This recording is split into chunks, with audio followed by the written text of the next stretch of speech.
Hi, I'm Jennifer Roig-Francolí, the mind-body violinist.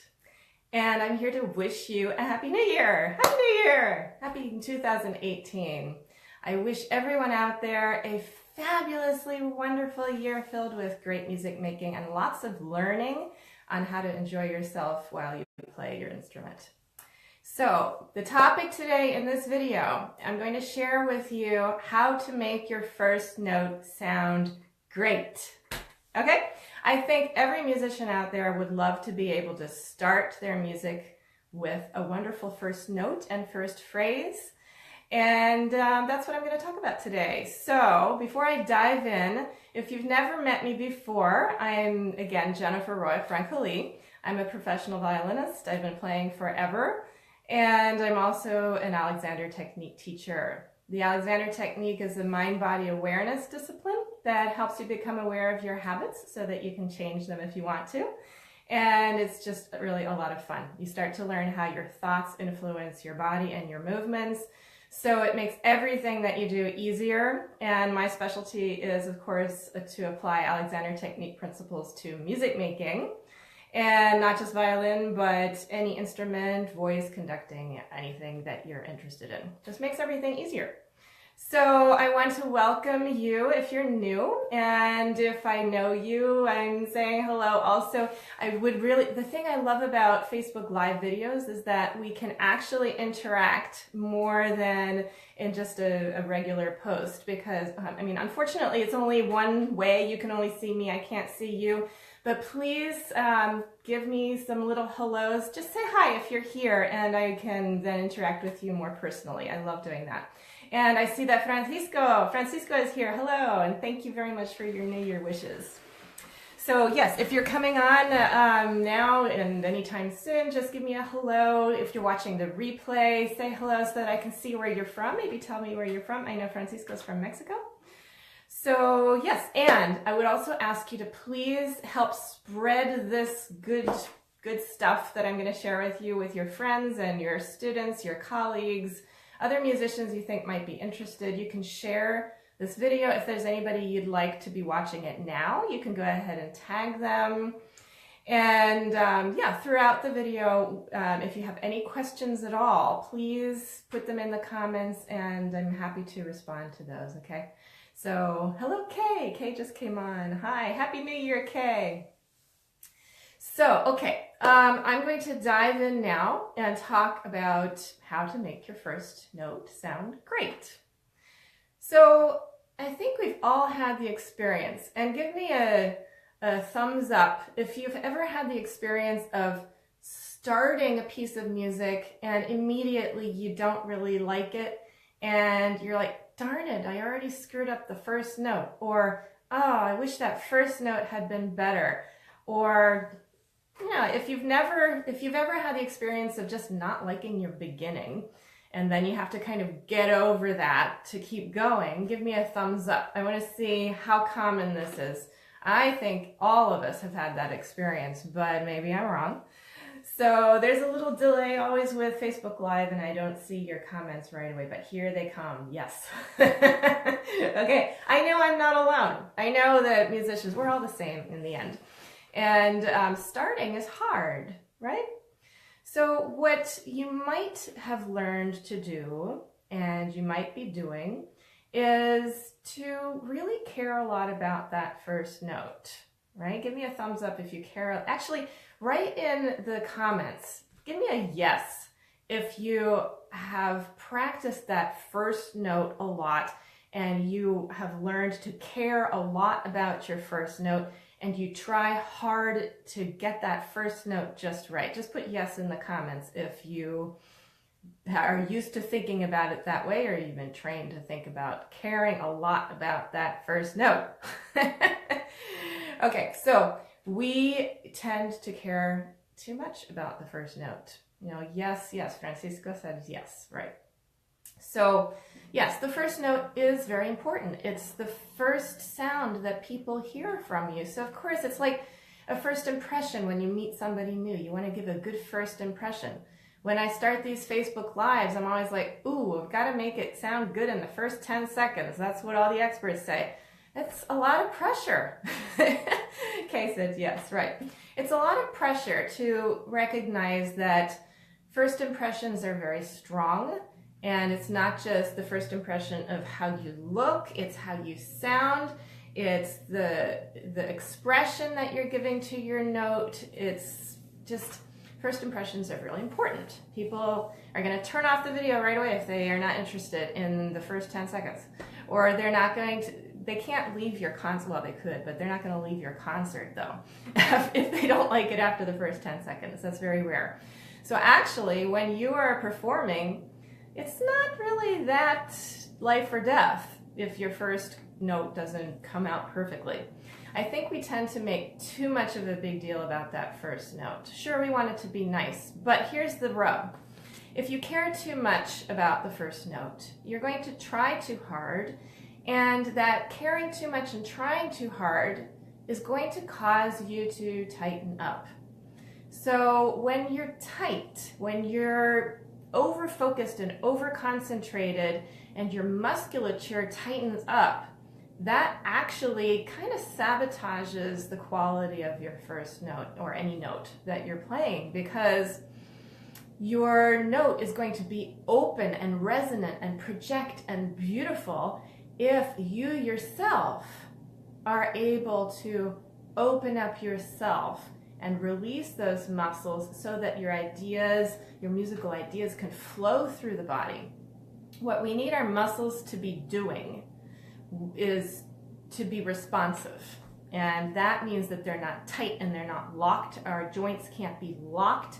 They need to be fluid. There needs to be a lot of fluidity and responsiveness so that your system can adjust in an instant to a change that's going on inside of you, or you can be instantly responsive to what other musicians are doing around you, or whatever the circumstances are. You want to be able to be responsive, and that means your muscles cannot be locked into a tightness. Okay, so you're probably caring too much about that first note, and that causes too much tension, which actually makes the first note not sound the way you really want. Okay? So what's the solution? Well, actually, first of all, before I talk about the solution, I just want you to imagine. Okay, let's do an imagination exercise here. Hi Jill and hi Ross, welcome. Imagine that you're on stage, or you're in a lesson. Doesn't matter if you're a professional or an amateur or a beginner or advanced. It doesn't matter for these videos. I don't care what your skill level is. So, but imagine you're in a situation where you're a little nervous and you really want to make a good impression, and you want that first note to be really great. And then you're like really concentrated, you're in the moment, you're there, and you try, and then the first note doesn't sound good. Then how do you feel? Put in the comments section, whether you're watching live or in the replays. I would love to get your comments. Tell me if you can imagine that. How does it feel in that moment where you've just screwed up the first note? Or maybe not even screwed it up, but you know it was better in the practice room. What does it feel like? For me, and I'm just gonna wait, there's always like an 8-second delay or something, but oh yeah, Jill's already responded. Great, you feel nervous. Okay, so Jill, how do you know that you're nervous? I mean, just imagine the situation. What's your body telling you? Like, how do you know that you're nervous? Where do you feel that in your body? It's really important to start making the connection between what you're thinking and what your emotion is, and where you feel it literally in your body. Great. Jill feels it as shaking. Right, and Francisco feels disappointed. Francisco, how do you know you feel disappointed? What does your body feel like when you're disappointed? Where does the disappointment show up? Where does it live in your body? That's what's really interesting to dive deeper into. Jill says, brain, you feel it in your brain. Yeah, and in your hands. Kay feels that it's jarring. Where in your body is it jarring, Kay? And so these are the questions that we start out with. You want to start being able to link up your specific thinking with your mood, your emotion, and how it literally feels, literally in your physical body. Okay? Because most of us are not actually that attuned to where we notice things in our bodies. So yeah, Francisco says in the shoulders and face. Perfect. And then you celebrate. This is an important key. You got to celebrate when you can start linking it up and you're starting to feel the tension and you're feeling the discomfort in your body. Once you feel it, you can celebrate because it's on the way out, truly. And there are tools and methods and very specific ways to that I teach in my classes, obviously, on how to get those to flow out through your system so that you're experiencing them for shorter and shorter periods of time and they don't throw you. It's like you don't start reacting to the discomfort in your body. You just notice it and then you let it flow through you and it's out and gone. Okay, great.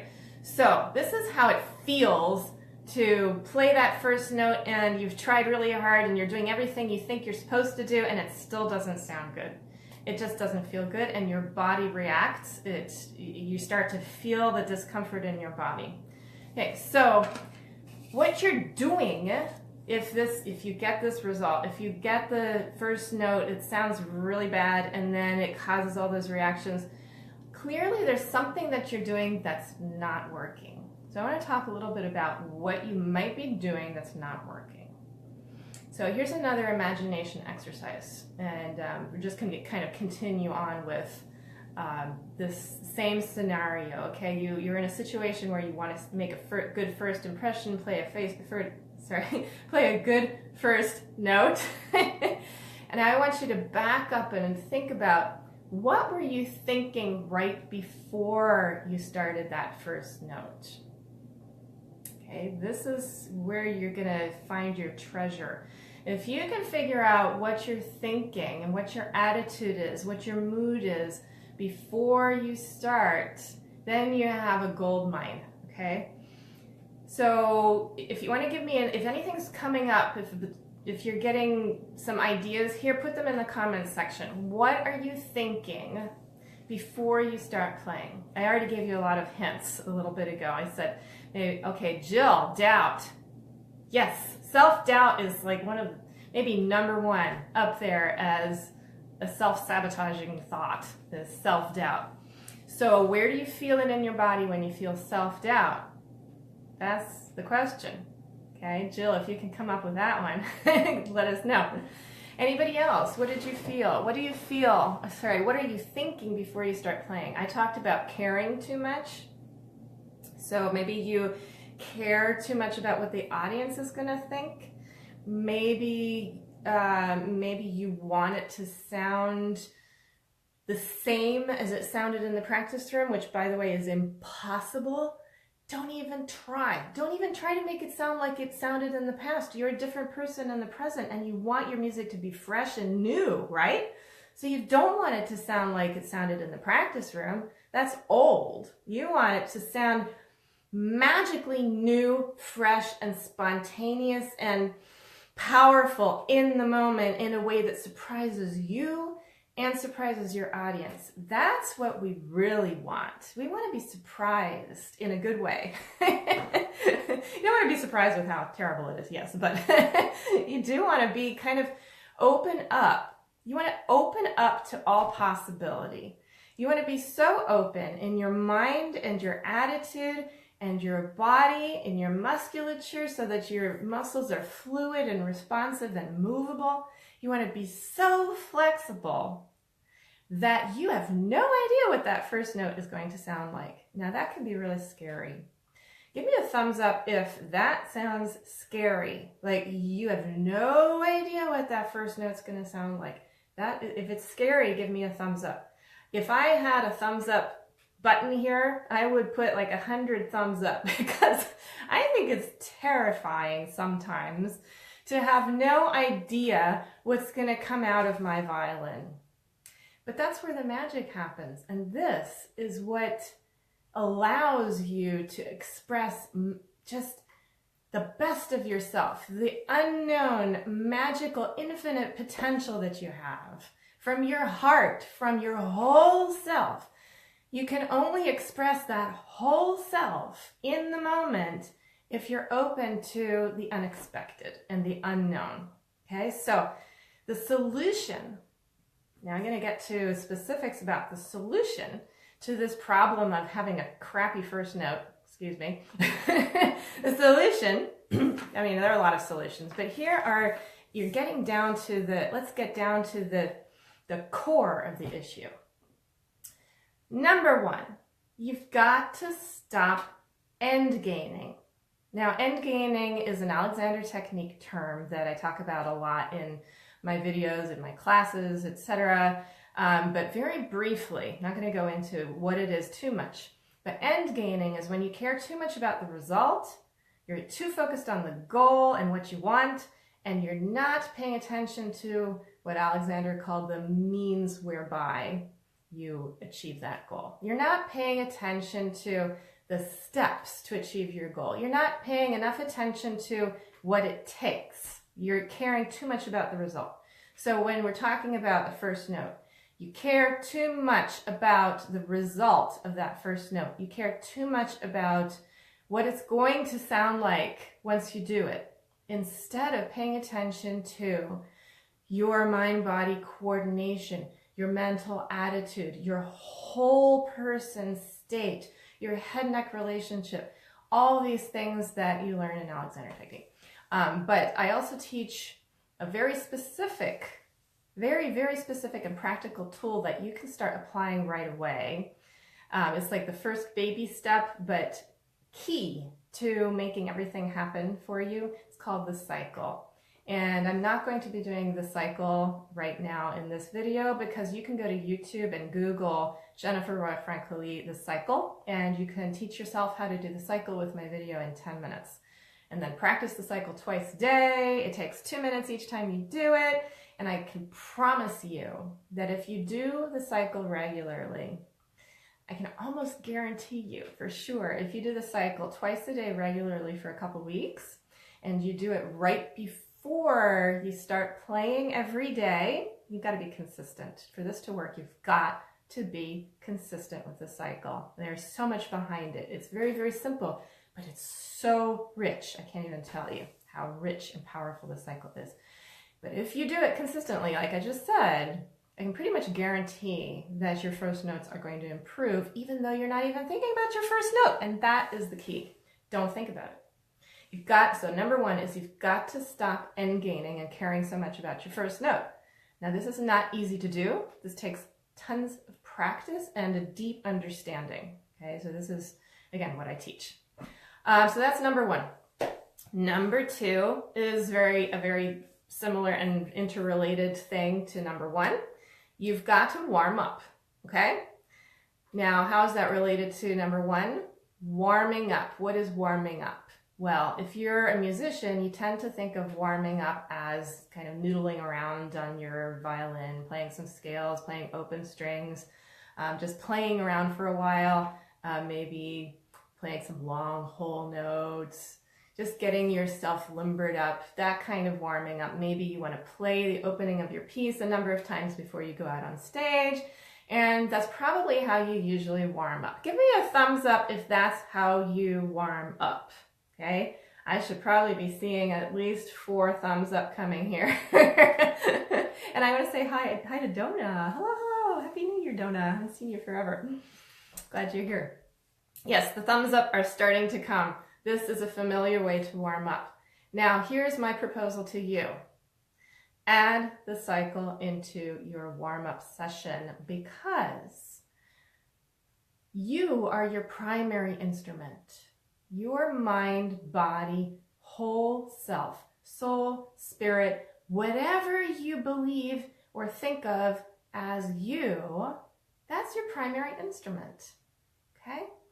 So you need to start thinking about warming up differently. You need to think about how it doesn't matter if you can fool around with your violin for an hour and you can still have a terrible first note, okay? Because if you're not paying attention to your primary instrument, your coordination, your attitude, your thinking, noticing ease in yourself. That's what the cycle helps you do. It helps you learn how to notice ease really quickly, instantly.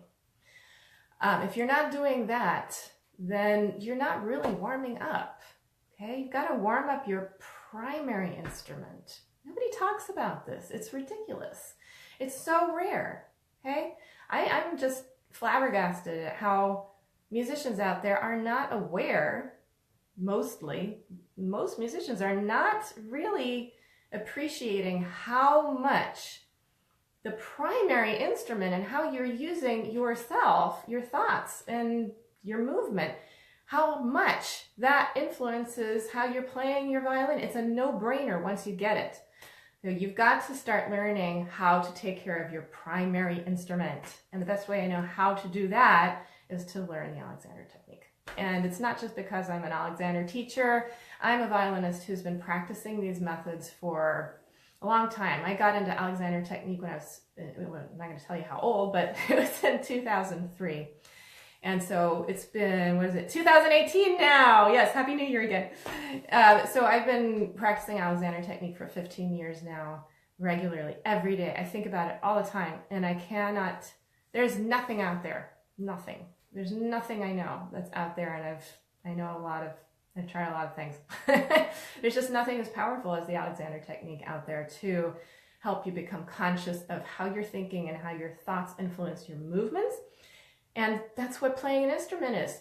You're thinking and moving. And without your body, you can't play the cello or the piano or the flute or the violin. You just can't. So you've got to, step number 2, warm up and open up yourself if you want to have a warm and open sound. Okay, so that's number 2. Here's number 3. All right, the third step in this 3-part solution that I made up this morning, which gets to the root of everything, is this is a little more philosophical. Okay, so what is a first note? A first note is the first time, okay, I'm thinking of violin right now, or string instrument. It's the first moment that your bow contacts the string, moves. There's a movement. And as soon as the string is pulled by the bow hairs, a sound emerges. Okay, that's your first note. Now, if you're a wind player, there's a movement of air that travels through you, and in the moment that it makes contact with the reed and comes out your oboe, that's your first note. So it's the emergence of sound through your instrument from nothing. And this goes for voice as well. There's a movement of air through you that travels through the vocal cords, and in that instant that the sound comes out, that's your first note. Okay, but I want to emphasize something we don't really think about much. You can't have a sound without a movement, all right? Now, the movement does not start when you hear the sound. The movement started before that. The movement started in your musculature, in your body, and before it happened in your body, it happened, or in the main part of your body, it happened specifically in your brain, which is of course still your body. So the movement is happening in your brain. Neurons are firing, okay? And before that can happen, there's an idea. So there's this magical moment when idea becomes manifested, okay? And it's actually not a precise moment because there's like this whole sequence of events that have to happen. So there's an idea that travels through your brain, through your nervous system, through your nerves and your musculature, and then out your instrument. It's a big, long sequence that happens really fast, like almost instantly. But it is a sequence. So here's what I'd like you to try out on your own, okay? So I'd like you, not right now, but later, if you want to do this experiment, I want you to just sit quietly for a moment when you're practicing maybe, and just start thinking about your first note, all right? And as soon as you think, actually you can do it right now. Just sit there, you're probably already doing it. So just think about your first note for a moment. Imagine a piece that you are playing these days, or just a scale. And just sit for a moment and think about your first note. And I want you to think about that first note in the environment that makes you stressed. Maybe you're on stage. Imagine you're at Carnegie Hall in front of 1,000 people and it's short notice. You didn't have time to practice or warm up. You're out on stage and the conductor says, play. All right? So imagine that first note. Now, do you notice anything happening in your body? This is where I would love to get your comments. If you do this imagination exercise, you're under stress, you want that note to sound really good, you're imagining playing that note, what do you feel in your body? If you feel anything. You may not be used to thinking this way, but yes, Jill notices tension. Great. Everybody, give me a thumbs up. Anybody who's here live or on the replay, Jill says tension as well. Give me a thumbs up if you notice some kind of a reaction in your body of any kind to this idea of playing the first note in a stressful situation. Barbara gets tremors. I also have tremors. I have an essential tremor that shows up. And so it is worse when I'm stressed, when I'm nervous, my tremors get worse. When I'm super relaxed, calm and open, and I've had a great Alexander lesson from a great teacher, or I've done really, really good work on myself, the tremor can actually disappear entirely. That's the greatest thing. K feels panic. Okay. So, all right, this is very indicative. So what you are doing in yourself, there is a sequence glitch, okay? So you have an idea in your mind and something is happening, something is associating in your brain that is triggering muscles that you don't need to make that first note. They're making those muscles tight, okay? And there's Francisco noticed hardness. Right, great. That's great that you noticed that. So that's the very first step, is to notice that how you're thinking about the first note is causing a result that you don't want. And if you think about, and Jill says even labored breathing. Ah, yes, I'm glad you mentioned that, Jill, because that's a huge thing. I'm actually going to do another, I think maybe next week I'm going to talk about, sort of continue on this topic, because the breath and what we do before the first note is so important. Just as a little preview for next week on this topic, I want everyone here who's watching to start paying attention to what's happening to your breathing right before the first note and during the first note. Okay, this is your homework assignment, okay? I want you to start noticing what you're doing, okay? And see what effect that has in your body, and see if that's getting in the way of a great first note. And I would almost bet you $1 million that it interferes, because it's so common. Okay, so back to solution number 3. You want to be able to use your imagination with mental practice in such a way that there's no beginning to your first note, that it's not a beginning. There's no beginning to that note. There's a beginning, but it happens way before the sound comes out. So we need to pay more attention to what's happening right before, and not just what's happening around us, but how are we thinking about the first note? This is crucial. This is the essence of how to solve the problem of the first note. If you can start to understand what's going on before your first note, you have it made. So, okay, so we've got these 3 steps. You want to stop caring so much, stop end gaining. That's number 1. Most important, stop caring so much about your first note. I can almost promise you, if you go ahead and play a first note without caring, it's going to sound better than if you care too much. Okay? Number 1 was stop beginning. Number 2 is you've got to learn how to warm up your primary instrument so that you are open to anything is possible. You're open to the spontaneous emergence of a magical first note. You need to be so open to that it's not just theoretical, it's your body is open to that. Your mind, your attitude, your emotions. There's this curiosity. It's like, what's going to happen this time? Okay? And then the third one is to start using your imagination, so that this is a much more complex step. I don't want to get even more into that. Maybe Like I said, I'll talk about more next week, talking about the breath. And I guess those are the main three things I wanted to talk about today, about how to make a first great note. So let me just think for a moment if there's anything else. No, I think that's about it.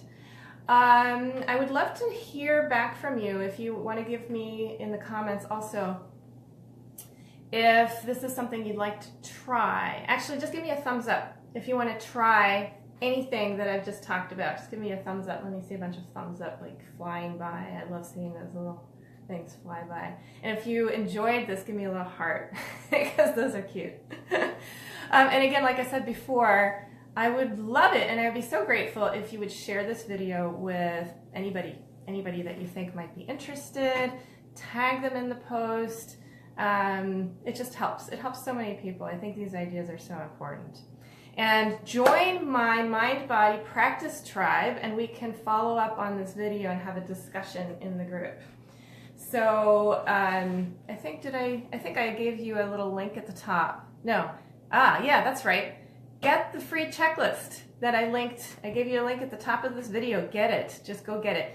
It gives like a big picture overview of how to make your music sound great, not just your first note. So get that and then we can interact more. Send me your questions, comments if you're interested in learning more about this.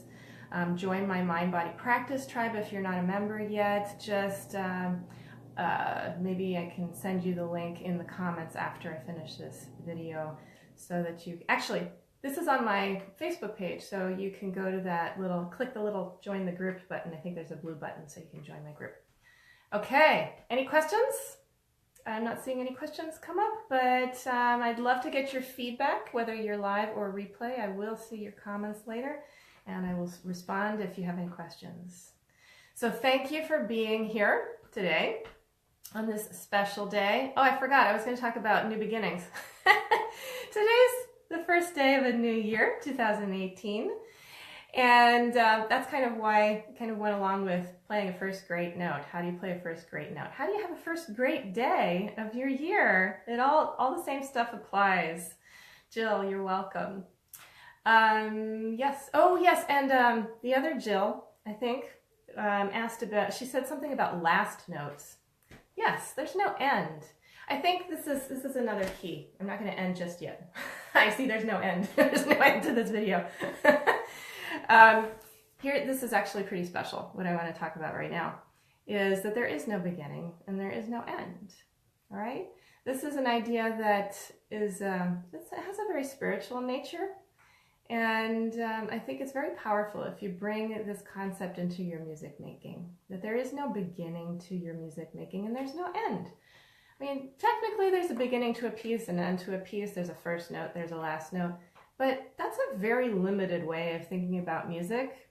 Now, what would happen if you started thinking about music as something that is being expressed, a creative sound quality that is even in silence?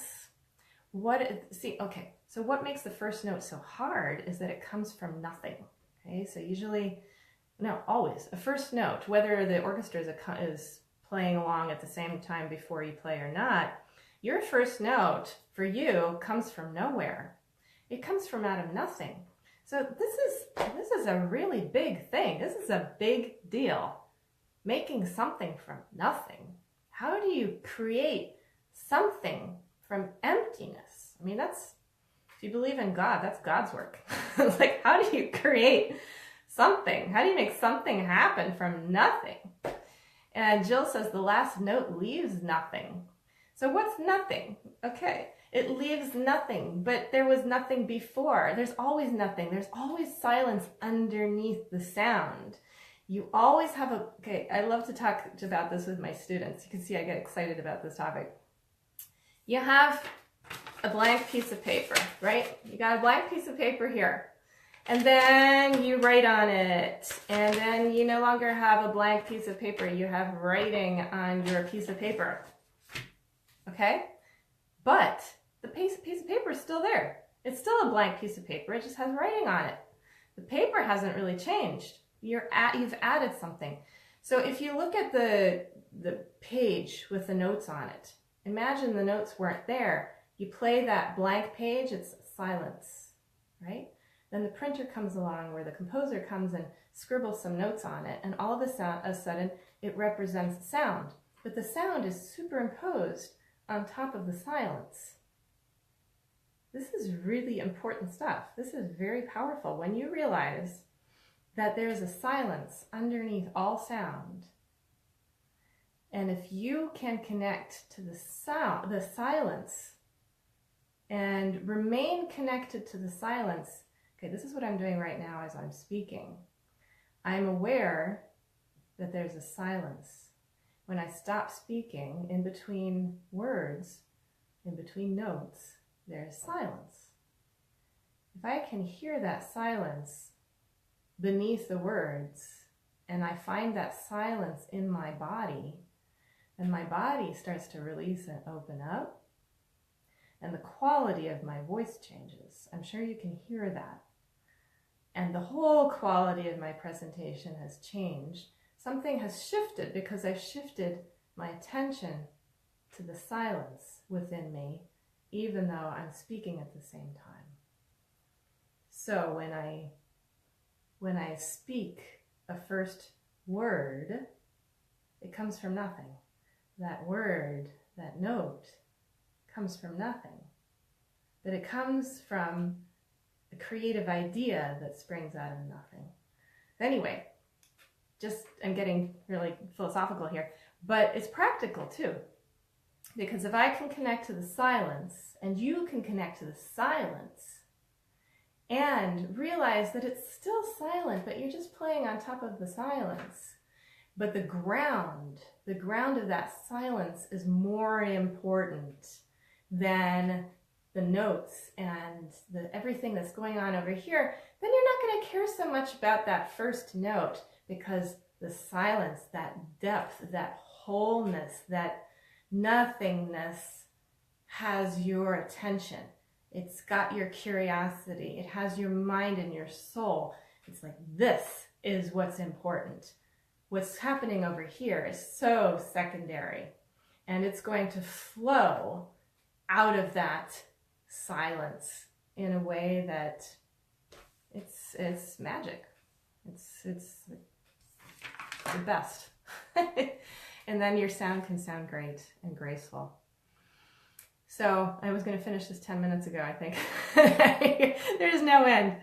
So there really is no end. Just connect to what's always there, and let the music do itself, and trust that that first note is going to be great. And even if it's terrible, the next note is another note. It's a new beginning. The second note is another first note. The second note is another miracle that comes from nowhere, from the silence that's underneath the notes. So connect to that silence, that quiet, that stillness that's inside of you, and then let everything else that you're doing be secondary to that being that you are. Okay, I could talk about this for the whole year, and I probably will, but not right now. Now I am going to finish, and I do hope to see you in the Mind Body Practice Tribe. And have a fantastic, wonderful, beautiful, peaceful, happy New Year. Thank you for being here, and I'll see you in the Mind Body Practice Tribe. Blessings and love. Bye-bye.